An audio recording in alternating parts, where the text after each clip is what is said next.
পল্লী বিদ্যুৎ সমিতির একজন লাইনম্যান, আপনারা একটা বিষয় লক্ষ্য করে দেখবেন, একজন গ্রাহকের যত প্রকার বৈদ্যুতিক সমস্যা আছে তার লাইনম্যান কিন্তু তার বাড়িতে যে সমাধান করে।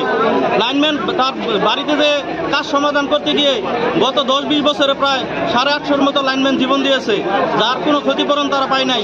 একটা বিষয় লক্ষ্য করে দেখবেন, বাংলাদেশ পল্লী বিদ্যুৎ বোর্ডে কর্মকর্তারা যে পরিমাণ লাইনম্যান সমিতিতে দিয়ে রেখেছে, তাদের 8 ঘন্টা গ্রাহক সেবা দিতে গেলে যে পরিমাণ লাইনম্যান দরকার সেই পরিমাণ লাইনম্যানই পল্লী বিদ্যুৎ সমিতিতে নেই। আপনারা একটা বিষয় জেনে থাকবেন, পল্লী বিদ্যুৎ সমিতিতে গ্রাহক সেবা দিতে গেলে 24 ঘন্টায় বিদ্যুৎ সচল রাখতে হয়। যেই পল্লী বিদ্যুৎ সমিতিতে 8 ঘন্টা সেবা দেওয়ার জন্য যে পরিমাণ লাইনম্যান প্রয়োজন সেই পরিমাণ লাইনম্যান নেই, তাহলে 24 ঘন্টা কিভাবে আপনি 100% গ্রাহক সেবা পেতে পারেন? আরেকটা বিষয় লক্ষ্য করবেন, গ্রাহক সবসময় বলে পল্লী বিদ্যুৎ অফিসে ফোন করলে মোবাইল ফোন ধরে না। এই বিষয়ে কিছুটা সত্যতা আছে। সকল মোবাইল ফোন না ধরার একটা বিষয়, একটা কারণ হলো, একটা অভিযোগ কেন্দ্রে 4 জন লাইনম্যান দিয়ে রাখছে।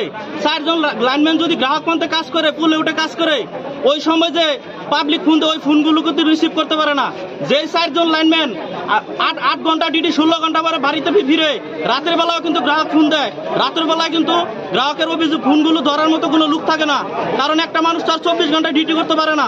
প্রতিটা পল্লী বিদ্যুৎ সমিতির যে অভিযোগ কেন্দ্রগুলো তো রয়েছে, শুধু মোবাইল ফোন ধরার জন্যই মিনিমাম 3 জন লাইনম্যান দরকার, কিন্তু লাইনম্যান আছে সেখানে টোটাল 4 জন, যেখানে 10 জন লাইনম্যান দরকার। আরেকটা বিষয় খেয়াল করবেন, লাইনম্যান ভুল শাটডাউনে মারা যায়।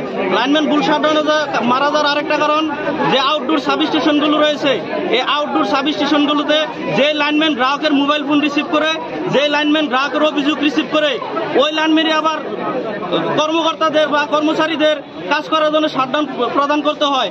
আসলে এটা ইনস্ট্রাকশনে নাই। ইনস্ট্রাকশনটা হলো এরকম যে 3 জন লাইন